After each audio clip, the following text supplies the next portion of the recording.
Fair enough.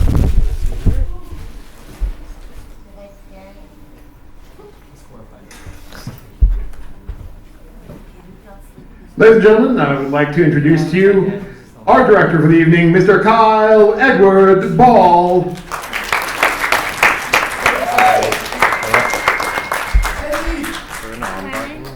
So we're going to sort of run this Q&A pretty informally here. If you have a question for Kyle, or for that matter, if you have a question for either Edmund or Jamie, just keep your hand up. I'm standing way too close to a speaker. And I will try to get the mic to you like the old Phil Donahue show. But I feel like I sort of want to throw the first question out here. Did I turn your mic on? You just need to yeah. Yeah, you're on. Brilliant. So I want to throw the first question out there. And this is a question sort of, because I've noticed that with, you want the podium? No, I'm just going to, because Edmund wants to get me in frame. You got it. Thanks, Kyle. Okay, so my question here. So I feel like with filmmakers sort of in this generation, there's been this great sort of habit for them to sort of cut their teeth doing shorts, especially with like web videos. So you have like Channel 101 doing stuff pre-YouTube, and then you have guys like Waverly Films that have done the same thing, and then you cut your teeth running bite-sized nightmares. The YouTube channel, which was you taking people's nightmares and making them into horror shorts, kind of like providing all these great little sort of bespoke horrors for people. But then when it came time to your first feature, it was actually one of the bite-sized nightmares that you expanded into SKINMARINK. And I guess my question is, what is it about that particular story that you thought to yourself, okay, this needs more time, this needs more care, this is my feature? Okay, well, actually, so I think you're referring to the short Heck, which wasn't, am I correct on that?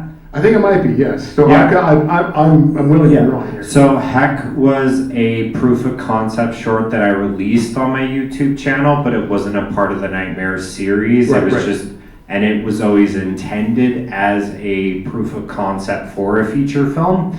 So I wanted to make a proof of concept to kind of bridge my experience or lack of having directed a feature into a feature, but I wanted it to kind of stand alone as its own piece of art as well. So it was always from the get-go intended as a proof of concept, stepping stone sandbox to get to a feature. Who else has got questions? All right, let me bring the microphone down. At these things, I always get so anxious because someone's running around with a mic and I'm like, don't trip, right? Like one time in Columbus, like they had like a cable and I'm like, you're gonna hurt yourself. Anyway, hi. Hi, I'm a screenwriter too, and I'm wondering about your process. When you were writing, were you also collecting the cartoons at the same time and just jiving them together? So there was a handful that before I started writing, in the like brainstorming pre-writing process, I had selected. So the Presto Changeo one with the proto Bugs Bunny from the get-go, that was written into the script, and I went on a search for, okay, a public domain cartoon that I can use that fits the tone and has some, like a character doing something magical. And I when I found that one, I'm like, oh, this is perfect, and it's been served very well. I think we're at 3 or 4 people who've gotten tattoos of Presto Changeo just because of the movie. And I think somewhere in Dreamland also, but that one was a bit more complicated. It appears in Heck. It was on a bargain bin tape when I was little that my mom got me and my sister, so it has sentimental value. It fits like a glove to the concept of the movie too. So, and then outside of that, I think there was a handful of other ones I picked, but I didn't have like the full slate until I think I got to editing. So yeah. Okay, that's awesome. I'm a Lego enthusiast too. Was that real or knockoff Lego and Duplo? So the Duplos were Duplos, so the big ones, Yeah. and those are actually my Duplos from when I was Kevin or Kaylee's age. Thought so. Yeah, and then there's actually a handful of toys that are my literal childhood toys. But the Lego, so it is brand Lego, and it was generously donated for the production from my friend Anthony Gortz, who's like one of these grown-ups who has bins and bins and bins and bins of Lego, so. That's like me. So Yeah. I get it. Okay. Thank you so much. Oh yeah, for sure. Wait, another question around here. Who else has a hand up? Right there, I missed you, sorry. Here you go. Hi. Hi. I don't know, should I be standing for this? Do whatever you want. Cool. I'm sure with the release of this film and, you know, how it kind of blew up online, you've seen people compare it to the genre of analog horror. Was that intentional on your part to kind of take from that flourishing genre and put that into this film? It was a little bit. I would say when making it, I was a little bit more influenced by like the liminal space stuff. But analog horror and even other stuff like creepypasta. I know creepypasta is kind of a joke now, but like I still like some of it. Those were definitely influential on it. But oddly enough, when me and my DOP were talking, when we wrote like the pre-production materials, I don't think we used the term analog horror once. We just called it lo-fi. Like we were aware it was a thing, but we didn't really lean into it. So, but I feel flattered that like people have kind of associated the two so heavily now. So that's good. Yeah. Another question, just really quick. For a movie that's very heavily just atmosphere, and there's not a lot of dialogue, what was the script writing process like for that? It's really simple, right? So I pre-planned the whole script out, and I did this for my next one, which I just finished writing. But I pre-planned it out. It took months, and I had like my beat sheet, and then as far as atmosphere, I just did my best of explaining what we see on screen and what we hear, and I literally just did that, right? So the script is formatted like a standard Hollywood script, but most of that's down to the software you use, right?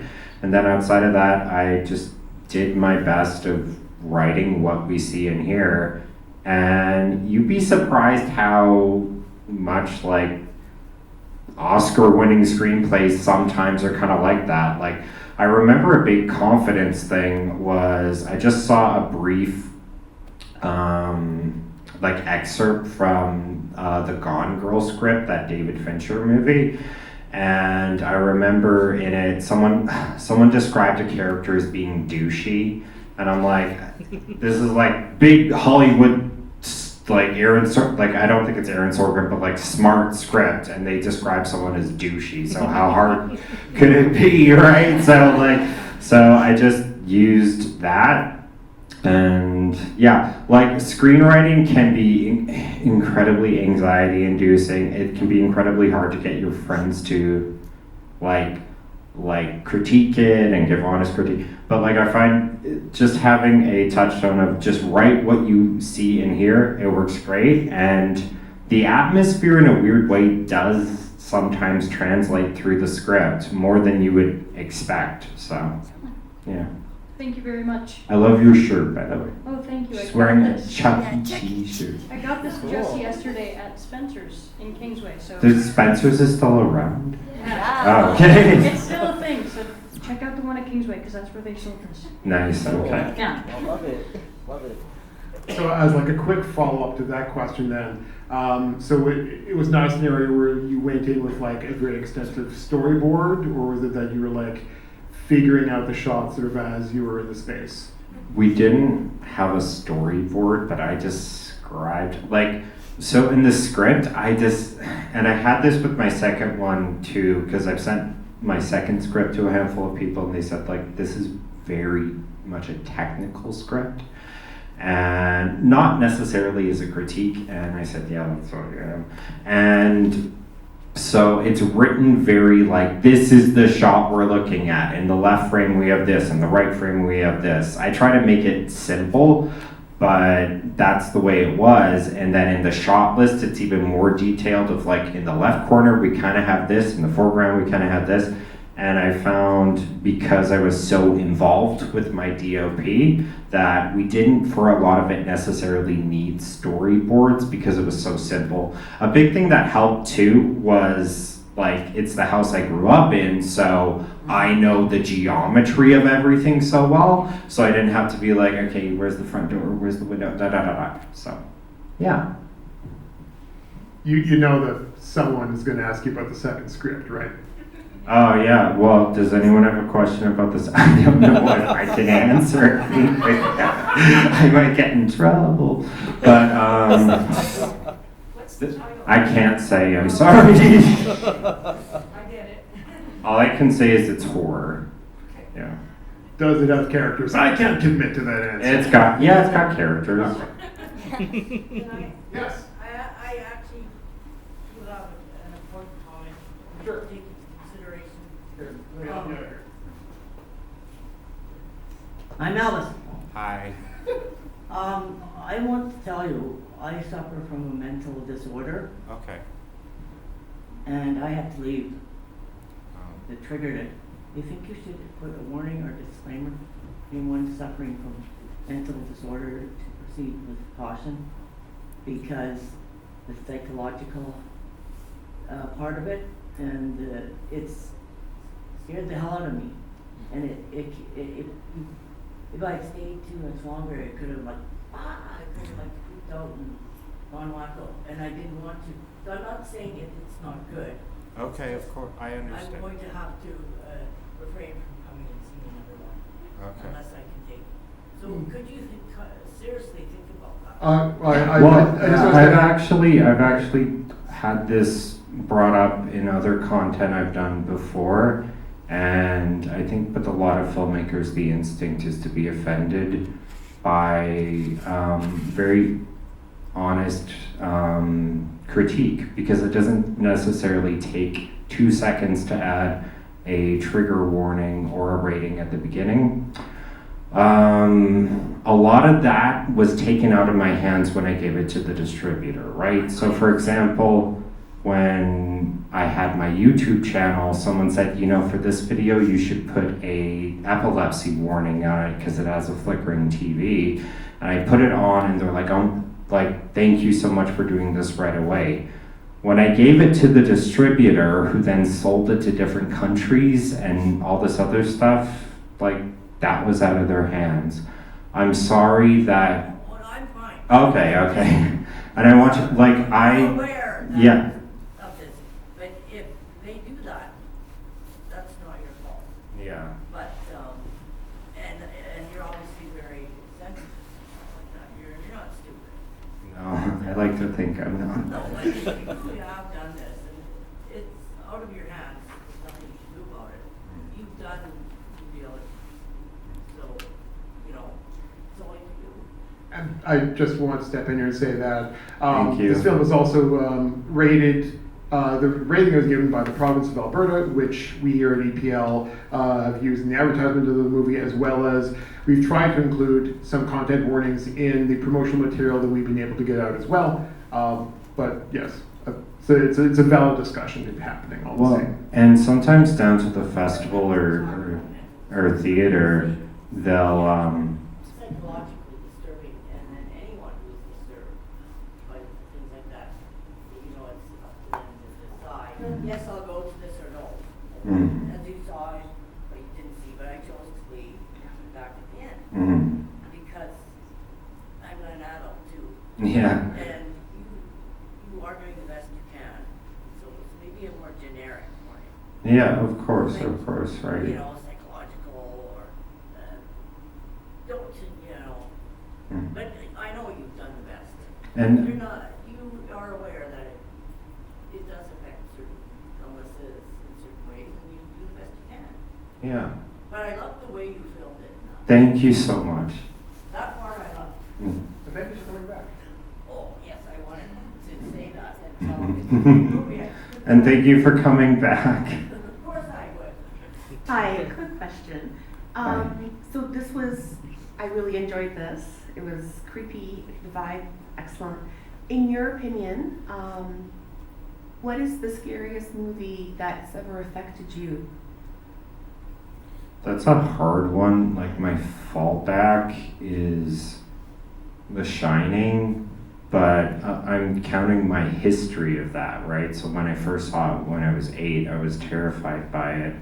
And I watched it last night, like a little stoned, and like I would like, and like I get afraid when I'm in that state, and I was able to like watch, although I've seen it like 20 times, right? So it changes back and forth, right? Stuff like the Blair Witch Project, stuff like Lake Mungo, this really great found footage horror movie that's had kind of a renaissance. I would say those. Even stuff like The Birds, right? Which is so creepy. And like it really helps sometimes don't have any music, it makes it scary. Like, so if you ask me tomorrow, it would probably change then. So, but I'm just, for the sake of ease, I'm gonna say The Shining. Yeah. Anyone else?